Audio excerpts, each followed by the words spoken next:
লাগছে। তুমি যখন ওকে সামনাসামনি দেখবে তখন দেখবে সব দোষীটা ঠিক হয়ে গেছে।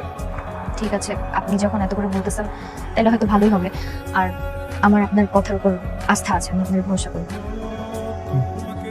ঠিক আছে, অনেক রাত হয়ে গেল, যাও গিয়ে শুয়ে পড়ো। হ্যাঁ, আপনি যাবেন না? হ্যাঁ, একটু পরে আসবো। হ্যালো, কিরে কি অবস্থা? কেমন দেখবি? তুই আমার কথা ভরসা রাখিস তো নাকি? আমি তোকে বলতেছি মেয়েটা সত্যিই দুর্দান্ত, অনেক ভালো। তুই একটা গ্রামে আয়, আমি তোকে গ্যারান্টি দিতেছি দোস্ত, মেয়েটাকে দেখতে তোর ভালো লাগবেই লাগবে, একদম 100-100। দোস্ত, গ্রামের মেয়েরা তো হ্যাঁ বদলি হয়, দেখলে আবার ভয়টা পাবো নাকি?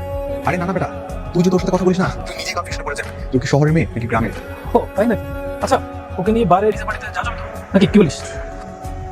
শালা তুই আসলেই খারাপ, নিজে বউকে নিয়ে কেউ এগুলো ভাবে না। শুধুমাত্র আমাকে আজকে বলছি বিদে বলছো না আমি এখানে আসছি, তা নাহলে জীবনও আসতাম না। তোর নিয়ে কথা বলে আমি যে মেয়েটাকে ঠকাই দিচ্ছি, জীবনে এরকম কিছু করতাম। বাপরে বাপ, তো তো দেখছি মেয়ের হেভি মায়া হয়ে যায়। কিরে, প্রেমে করেছিস নাকি? মায়া না, মেয়েটা অনেক বেশি সহজ সরল, বুঝছিস? আমার শুধু তোর কাছে একটা রিকোয়েস্ট, বিয়ের পর নিজের এই বদভ্যাসগুলো বাদ দিয়ে দিস ভাই।